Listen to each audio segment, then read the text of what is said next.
সেজুতি একবার রান্নাঘরের দিকে তাকালো আমির আসছে কিনা। পর মুহূর্তে আবিরের দিকে যে রুদ্রর সাথে রাত কাটানো পার্টিতে রুদ্র ভালোবাসি বলা এই দুটো কথা লুকিয়ে বাকি সবটা বুঝিয়ে বলল। আবিরের ফর্সা মুখ তখন টকটকে লাল রাগে। উনি এভাবে ফাঁসিয়েছেন তোমাকে? সে যদি নিশ্চুপ। এই বিষয়ে উত্তর দিতে কেন জানি না ইচ্ছে করছে না এখন। এর উত্তর আমি নিজেই নিয়ে নেব ওনার থেকে। নিজে নিজে ভেবে নিল আবির। কাল তাকে রুদ্রর অফিসে যেতে হবে, এই ব্যাপারে বোঝাপড়া করা দরকার। রুদ্র বাড়ি ফিরল খুশি মনে। ওহালিয়ার প্রতি সেজুতির জেলাস মুখটা যতবার মনে পড়ছে ততবারই পেট ফেপে হাসি আসছে। গম্ভীর থাকার চেষ্টা করেও পারছে না। রুদ্র মনে বলছে এই জন্মে তার গম্ভীরতা আর ফিরবে না হয়তো। রাগী রুদ্র ডাইনোসরের মতো পৃথিবী থেকে বিলুপ্ত হচ্ছে না তো। রুদ্র রুমে যাওয়ার আগে অভ্র রুম পড়ে। দরজা খোলা দেখল অভ্র দুগালে হাত দিয়ে বাবু হয়ে বসে আছে বিছানায়। কোলের মধ্যে একটা বালিশও আছে। রুদ্র আর নিজের রুমে যায় না। অভ্র রুমে ঢুকে খুঁত করে কাশল ওর মনোযোগ পেতে। হঠাৎ শব্দে চমকে ওঠে অভ্র। রুদ্রকে দেখে কিছু বলতে গিয়েও থেমে যায়। রুদ্র ভুরু কুচকায়। কি হয়েছে? Mood of? অভ্র তাকালো না, তবে জোরে জোরে মাথা দোলালো। হ্যাঁ, মুড অফ। রুদ্র আত্মনাতে ভান করে বলল, আরে আস্তে আস্তে, এত জোরে মাথা ঝাঁকাচ্ছে, যে কোনো মুহূর্তে খুলে পড়ে গেল। অভ্র অবাক চোখে তাকালো। ভাই মজা করছে? এত বিরল ঘটনা। পরক্ষণে কিছু একটা ভেবে আবার মুখ কালো করে বলল, পড়ে যাক, আমার আর বাঁচার ইচ্ছে নেই। ছ্যাঁকা ঠাকা খেয়েছিস নাকি? অভ্র কাঁদো কাঁদো কণ্ঠে বলল, ধুর ভাই, কী যা তা বলছো। আমি তো তোমার কথা বলছি। অবশ্যই এটা তো এক ধরনের ছ্যাঁকাই। রুদ্র এসে অভ্রর পাশে বসল। আমি আবার কি করলাম? অভ্র ঘুরে বসলো রুদ্রের দিকে। অভিমানী কণ্ঠে বলল, কি করনি তাই বলো। ভাই, তুমি একটা মেয়েকে ভালোবাসো, প্রপোজ পর্যন্ত করলে, অথচ তুমি নিজে থেকে কিচ্ছুটি জানালে না আমাকে। এটা কি ঠিক করেছ? রুদ্র ঘাড় চুলকে বলল, ইয়ে, তোকে জানাতাম আমি, কিন্তু তুই জানলি কোত্থেকে? অভ্র ঠোঁট উল্টে বলল, পার্টি হাউসে একজন স্টাফ বলছে, আর আমি নিজেও সিসিটিভি ফুটেজে চেক করেছি। রুদ্র ভুরু উচালো। হঠাৎ গোয়েন্দাগিরি করলি? তো করবো না? সেদিন পার্টিতে যা পাগলামো করেছিলে, হুঁশে থাকলে বুঝতে। সবাই তো ভয় পেয়ে শেষ। আচ্ছা ছাড়ো। তা ভাই বলো না, প্রেম কদ্দূর এগোলে? রাজি হলো? রুদ্র ছোট করে বলল, না। অভ্র ড্যাব ড্যাব করে চেয়ে বলল, কি বলছো ভাই, তোমাকে রিজেক্ট করেছে? বরাবর। অভ্র খেপে গেল। কি, মেয়েটার এত সাহস আমার ভাইকে রিজেক্ট করছে? না, এটা আমি মেনে নেব না। এই মেয়েটা যে কী ভাবে নিজেকে। রুদ্র হাসলো। টেবিলের ওপর থেকে গ্লাসটা পানি খেলো। টিস্যু দিয়ে মুখ মুছতে মুছতে বলে, ও এসব ভাবনার জন্য ও আলাদা, আর এজন্যই আমি ওকে ভালোবাসি। না হলে জীবনে সুন্দর মেয়ে তো কম দেখিনি। ওর পিছনে কেন পড়লাম জানিস? অভ্র দুদিকে মাথা নাড়ে। সে জানে না। রুদ্র টিস্যুটা দুমড়ে মুছড়ে রুমের কোনায় রাখা ময়লা ঝুড়িতে ফেলল। গলারটাই ঢিলে করতে করতে এগিয়ে এলো জানালার কাছে। থাই গ্লাসটা সরিয়ে দিতে হু হু করে ভিতরে ঢুকলো ঠান্ডা বাতাস। রুদ্র চোখ বুজে নেয়। ভেসে ওঠে সেজুতিকে ভালো লাগার প্রথম দিনটা।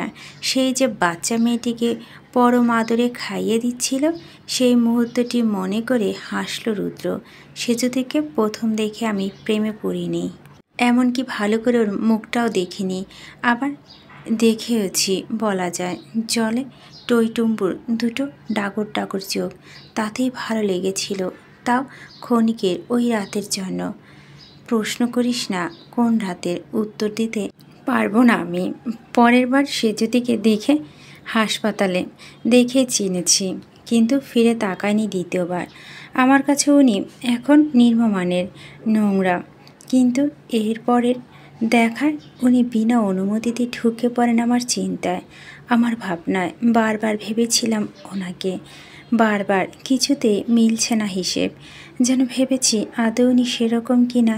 যে প্রশ্ন ছটফটাচ্ছিলাম কেন তা আমি জানি না। কিসের এত আকর্ষণ অনুভব করছি তাও জানি না। বিরক্ত হচ্ছিলাম নিজের ওপরে, প্রচণ্ড বিরক্ত। রুদ্র কিনা এক মেয়েকে নিয়ে চিন্তায় মশগুল, এত অসম্ভব। এরপর ওনাকে দেখলাম রাস্তার রক্তাক্ত অবস্থায়। আমাকে বাঁচাতে গিয়ে নিজের আহত হন সেই দিন ওনার জন্য প্রথম আমার হার্টবিট করলো অন্যভাবে। ওনার মাথাটা যখন আমার কোলে রাখলাম, আমার পা দুটো অজান্তেই কেঁপে উঠে। নিমিষেশ ওনার অবচেতন মুখটার ওপর চেয়ে থাকতে ভালো লাগে। হাসপাতালে গিয়ে জানতে পারি এ আগেও আমাকে রক্ত দিয়েছে এই মেয়ে। বুঝলাম আমার বারবার যে মেয়েটিকে টাকা দিচ্ছিলাম আর মেয়েটি ফেরত দিচ্ছে, রীতিমতো শাসাচ্ছে সে এই মেয়ে। আমার হিসাব তখন আরও গোলমেলে। সেজদির সাথে প্রথম সাক্ষাৎ, এই বিষয়টা আর এই বিষয়টা আকাশ পাতাল তফাৎ। অথচ তখন তার টাকার খুব দরকার ছিল, কিন্তু তা উনি ফেরত দিয়েছেন কারণ দান উনি হাত পেতে নেবেন না বলে। ওনার এই আত্মসম্মানবোধই ছিল ওনার প্রতি আমার দুর্বল হওয়ার প্রথম কারণ। দ্বিতীয়টা হলো কারোর জন্য ওনার প্রবলেম মায়া। যেই দিন ওনাকে বাড়িতে ছাড়তে গিয়েছিলাম, রাস্তায় একটা কুকুর ছানা গাড়ির নিচে পড়তে যাচ্ছিল। সেটা নিয়ে মেয়েটার কী ভয়। তারপরে বাবার প্রতি ওনার অগাধ ভালোবাসা আমাকে মুগ্ধ করেছে। আর যাই হোক, আমিও যে আমার বাবাকে ভীষণ ভালোবাসতাম। একটা দীর্ঘশ্বাস ফেল রুদ্র। ওনার বাবা যেদিন অসুস্থ হন সেই দিন ওনার চোখে পানি দেখে আমার হৃদয় কেঁপেছিল জানিস। তারপরও কোনো মেয়েকে আশেপাশে দেখলে মনে হতো এটা সে যদি, পাগল পাগল লাগতো তখন। হোটেলে মেয়ে আসা নিষিদ্ধ করে দিয়েছি অনেক আগে থেকেই, অথচ আমার মনে ওনার বিচরণ বন্ধ করতে পারিনি। তবে বুঝে উঠিনি এটা কি আকর্ষণ নাকি ভালোবাসা।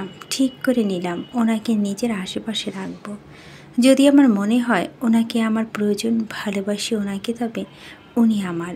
ওনাকে মিথ্যে বলে চাকরি দিয়েছি শুধু এই কারণেই নয়, জানলাম উনি এমনি দিলে নেবে না, তখন ওনাদের অর্থের প্রয়োজন। তাও মেয়েটা আত্মসম্মান দেখাবে, তাই এত বানিয়ে বলা। কন্ট্রাক্টে সাইন করানো। জানতাম আমাকে দেখলে উনি কিছুতেই চাকরি করতে চাইবে না, চাকরি কেন কোনো প্রকার সাহায্য নেবে না। তাই এর আগেই ওরকম উদ্ভট সেজে তোদের সামনে যাই। উনি চিনতেও পারেনি আমাকে। রুদ্র হাসল। প্রথম দিন আমাকে অফিসে দেখে কি তেজটাই না দেখালেন। ভাগ্যিস বুদ্ধি করে এগ্রিমেন্ট পেপারে সাইন করিয়েছিলাম। পাখি আর পালাতে পারেনি। তারপর শুরু করি ওনাকে বিরক্ত করা। গাদা গাদা কাজ দিয়ে ওনার ধৈর্যের পরীক্ষা নিয়েছি। এই বদমেজাজি রুদ্রকে কতটা সহ্য করতে পারে সেটা দেখার আশায়। কিন্তু যত কাজই দিতাম বিরক্ত হতো না জানিস। হ্যাঁ, অসহায় চোখে তাকাতো, তবে সেসবের দায়িত্ব নিয়ে শেষও করত। দিনের পর দিন ওনাকে চোখের সামনে দেখা, ওনার হাসি, কান্না, জেদ, রাগ, ভুরু কুচকানো, সবেতে আমার হৃদয় ধুকপুক করত। ঘুমাতে গেলে স্বচ্ছ হয়ে চোখে ভাসত। এরকম করতে করতে কখন যে আমার প্রয়োজনটা ভালোবাসায় পরিণত হলো বুঝতে পারিনি। আস্তে আস্তে ওনার মাঝে মিশিয়ে ফেললাম নিজেকে। ওনার প্রত্যেকটা কাজ, প্রত্যেকটা কথা আমার ভালোবাসা বাড়িয়ে দিচ্ছে আরও। অথচ দেখ, আমি যে ভুল কাউকে বেছে নেইনি তার প্রমাণ উনি আরও একবার দিলেন আমাকে প্রত্যাখ্যান করে। রুদ্র, রৌশন, লুক, টাকা, এসব কত মেয়ে পাগল, অথচ আমি যার জন্য পাগল সে ফিরেও দেখছে না আমায়। কতটা নির্লোভ আমার সে যদি। রুদ্র আবার বিড়বিড় করলো আমার সে যদি। অব্র ওনাকে ছাড়া চলবে না আমার, কিছুতেই না। কথাটা শেষ করে রুদ্র নিঃশ্বাস ফেলো, পেছনে ফিরে অব্রর দিকে তাকালো। অব্র ফ্যাল ফ্যাল করে চেয়ে আছে, হাঁ করে আছে মুখ। বিস্ময় শেষ প্রান্তে তার অবস্থান। মুখটা বন্ধ কর, মশা ঢুকবে। অব্র নড়ে উঠল। পর মুহূর্তে উত্তেজিত হয়ে এক লাফ দিয়ে নামলো বিছানা থেকে। মাথা হাত দিয়ে বলল, I can't believe me, I just can't believe. তুমি কিনা অবশেষে ভালোবাসলে। এবার আমার সব প্রশ্নের উত্তর মিলল। হোটেলে মেয়ে আসা কেন বন্ধ করেছ এইবার বুঝলাম। তবে এই ব্যাপারে আমি অত্যন্ত খুশি। মেয়েটা তোমার লাইফে এসে ভালো কিছু করেছে। রুদ্র অব্র চুলগুলো এলোমেলো করে দিল হাত দিয়ে। বলছিলাম না, আমার রহস্যের সমাধান হলে তোরটাও হবে। আমার রহস্যটা ছিল আমি সেজুতিকে ভালোবাসি কিনা, আর তার জবাব তো আমি পেয়েছি। অব্র চোখ মিটিমিটি করে বলল, কিন্তু আমি একটা প্রশ্নের উত্তর পাইনি ভাই। আবার কি? সে যদি তোমাকে দেখলে চাকরি করতে না বললে, আবার হাসপাতালে তার আগে তুমি মুখ ঢেকে গেলে, তা মানে উনি তোমাকে আগে থেকে চিনতেন, কিন্তু কিভাবে? রুদ্র বাম চোখ টিপে বলল, এটা টপ সিক্রেট। অব্র ঠোঁট উল্টালো। দিস ইজ নট ফেয়ার ভাই, বলো না। অব্রর কথায় কান দিল না রুদ্র। কাবাটের উপর থেকে গিটার নামালো। অব্রর চোখ বেরিয়ে আসার উপক্রম। ভাই কি গান গাইবে? এই গিটার কবে কিনলো ভাই? এখানে কি করে এলো? অব্র সব প্রশ্নের উত্তর মিলল যখন রুদ্র কাউচের ওপর বসে গান ধরল। আমি ভাবি যদি আবার ছুতে পারতাম তোমাকে, সত্যি বা স্বপ্ন হোক, এই দূরত্ব শেষ হয়ে যেত যে। ভালো লাগা, ভালোবাসা তফাৎ কি যে হয় জানতাম না। তবে কি হয়? সব দোষটা আমার, দেরি করেছি। রুদ্র কেবিনে বসে আছে। আবির এসেছে প্রায় 2 ঘন্টা, অথচ মাত্রই ঢুকলো এখানে। রুদ্র ব্যস্ততা অজুহাত দিয়ে বসিয়ে রেখেছিল ওকে। আবিরের সামনে রুদ্র স্থির দৃষ্টি নিয়ে তাকিয়ে। এই ছেলেটাকে দেখলে তার রাগ উঠে। এত রাগ যা দিয়ে দুনিয়া উল্টে দেওয়া যাবে। আজ একেবারে অফিসে এসে হানা দেওয়ার কারণ রুদ্র অজানা। অফিস বলে কিছু বলতেও পারছে না, না হলে ওই দিন সেজতির কোমর ধরে নাচার মজা সুদে আসলে মেটাতো। রুদ্র অনীহা নিয়ে বলল, তো বলুন কি আপনার জরুরি কথা? আবির গলা ঝেড়ে বলল, বলতেই তো এসেছি, একটু তাড়াতাড়ি। আমার সময় এর দাম আছে নিশ্চয়। আবির মৃদু তেজ নিয়ে বলল, আপনার সময় নষ্ট করতে আমি আসিনি। আচ্ছা, আমাকে একটা কথার উত্তর দিন তো, এসবের মানে কি? আবির কণ্ঠস্বর সিরিয়াস। রুদ্রর মেজাজ বিগড়িয়েছে। ছেলেটা তার 4 বছরের ছোট হবে, অথচ কি অবলীলায় কৈফিয়ত চাইছে। রুদ্র চিরচেনা গম্ভীরতায় ফিরে এলো যেন। বলো, প্রথমে বলে রাখি, রুদ্র রওশনকে জবাবদিহি করতে আসবেন না। কারো কাছে কৈফিয়ত দিতে আমি পছন্দ করি না। কৈফিয়ত চাই না। জানতে চাইছি আপনি এভাবে সেজতিকে এখানে আটকে রেখেছেন কেন? রুদ্র ভুরু নাচালো। আটকে রেখেছি? Like seriously? তা ঠিক কিভাবে আটকে রেখেছি আমি? আবিরও একইভাবে ভুরু নাচায়। ভনিতা করছেন, এমন ভাব করছেন যেন কিছুই বুঝতে পারছেন না। না জানিয়ে ভুল বুঝিয়ে আপনি কৌশলে সেজতিকে দিয়ে কন্ট্রাক্ট সাইন করিয়ে নিয়েছেন। চাইলেও এখন 3 বছরের আগেও ও চাকরি ছাড়তে পারবে না। অসহায়ত্বের সুযোগ নিলেন, তাই না? আপনি ভালো করে জানেন যে 5 কোটি কেন 50 লাখ দেওয়ার মতো ক্ষমতাও সেজতির নেই। আর তাই এভাবে ফাঁসালেন ওকে। এটাকে আটকে রাখা নয় তো আর কি? রুদ্র প্রশস্ত হাসলো। বলো না, এটাকে আটকে রাখা বলে না, এটাকে বলা হয় ভালোবাসার বন্ধনে নিজের প্রেয়সীকে বেঁধে রাখার প্রয়াস। আবির বিস্মিত হয়ে প্রশ্ন ছাড়ে, ভালোবাসা? আবির হতবাক, কান দুটো ঝাঁঝা করছে, অবিশ্বাস তার চোখে মুখে। রুদ্র হাসছে, বরাবর সূক্ষ্ম হাসিটা, আর সেই হাসির গোল চোখে দেখছে আবির। মাত্র শুনল রুদ্র সেজতিকে ভালোবাসে। শুধু ভালোবাসে না, ভালোবেসে রীতিমতো হাবুডুবু খাচ্ছে। রুদ্র মজা পাচ্ছে আবিরের মুখ দেখে। ছেলেটা এবার ভালোই সেজতির পিছন ছাড়লে হয়। মশা মেরে হাত নষ্ট করতে কারই বা ভালো লাগে? আবিরের মুখ অর্ধখানিক বাঁকা হয়ে আসছে। রুদ্র টেবিলের উপর খানিক ঝুঁকে এসে বলল, মিস্টার আবির, আপনার সাথে আমার ভাই অব্রর বেশ সাদৃশ্য আছে, জানেন কি? আবির দুদিকে মাথা নাড়ল। সে জানে না। রুদ্র কৌতূহল কণ্ঠে বলল, অব্র আর আপনি দুজনই আনএক্সপেক্টেড কিছু শুনলে মুখ হাঁ করে থাকেন। এই যে এখন আপনি যেমন রয়েছেন। আবির সম্মতি ফিরে পেল, নড়ে চড়ে গলা ঝাঁঝালো, চেহারা একটু সিরিয়াস ভাব নিয়ে এলো। নিশ্চিত হতে শুধালো, আপনি সত্যি সেজতিকে ভালোবাসেন? মিথ্যে ভালোবাসা যায় নাকি? না, ঠিক তা নয়। আসলে আমি বলতে চাচ্ছি যে আপনার আর সেজতি স্ট্যাটাস তো এক নয়। কোথায় আপনি আর কোথায় সে যদি? আপনি এত বড় একজন বিজনেসম্যান আর সে যদি সেখানে সামান্য মধ্যবিত্ত ঘরের মেয়ে, তাহলে ব্যাপারটা কী করে? মানে ঠিক বুঝতে পারছি না আমি। এটাই তো ভালোবাসা মিস্টার আবির। কখনো কার প্রতি কার অনুভূতি জন্মাবে সেটা আগে থেকে না বলা যায় আর না নিয়ন্ত্রণ করা যায়। আমার ক্ষেত্রেও সেটাই ঘটেছে। সে যদি আর আমার মধ্যে অর্ধেক তফাৎ আমি কোনো দিনও আসতে দেব না। আমাদের মন এক হবে, বাকি সব আলাদা হোক।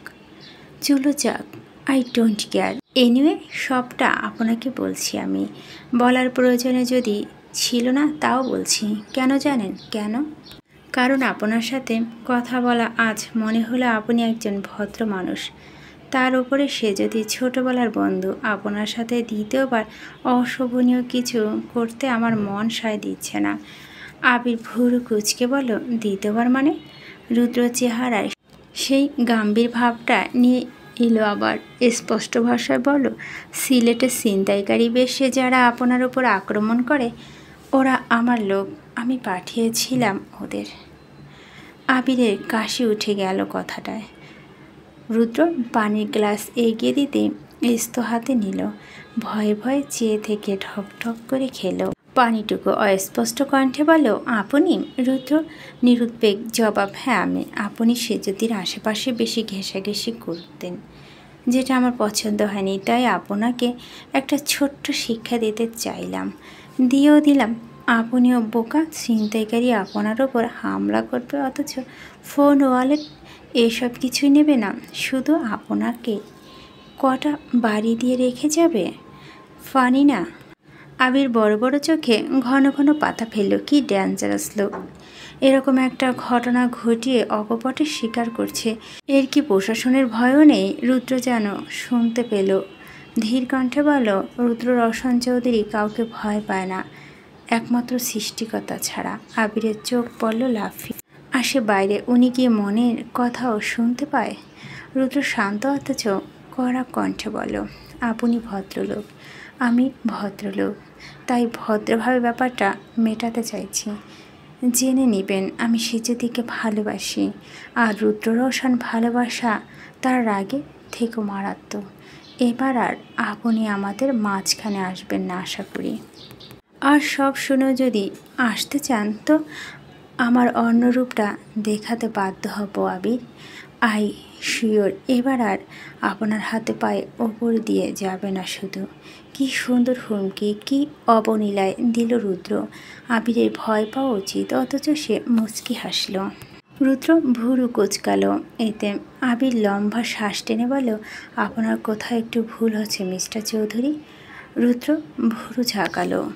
ভুল আপনি যাই বলুন না কেন আবির, এইটুকু বোঝার বুদ্ধি আমার রয়েছে। সেজুতির প্রতি আপনার দরদ, ভালোবাসা, অনুভূতি কতটা তীব্র আমি জানি।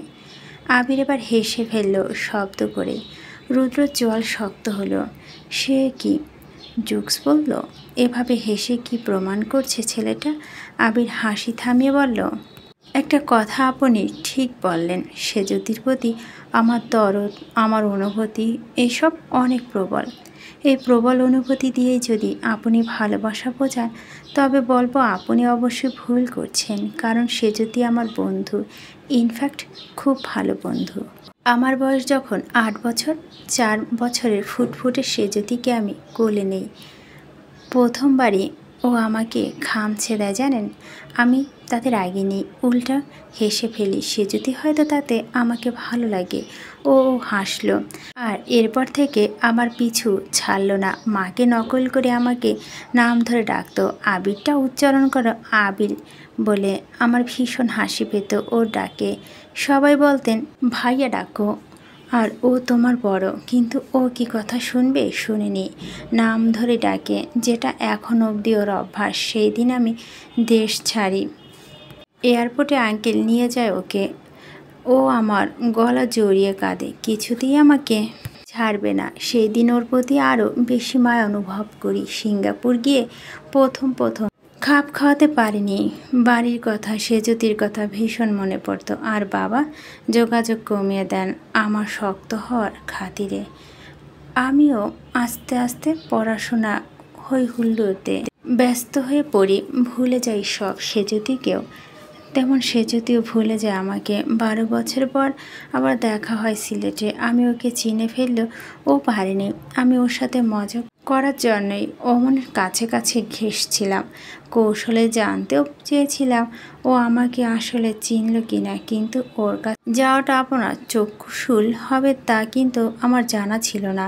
সে যদিকে আমি শুধু বন্ধুর চোখে দেখি, সারা জীবন দেখব। আর একজন বন্ধু তার বন্ধুর ভালো চায় বলে আমি আজ এখানে ওর হয়ে আপনার সাথে কথা বলতে এসেছিলাম। এখানে দ্বিতীয় কোনো কারণ নেই মিস্টার চৌধুরী।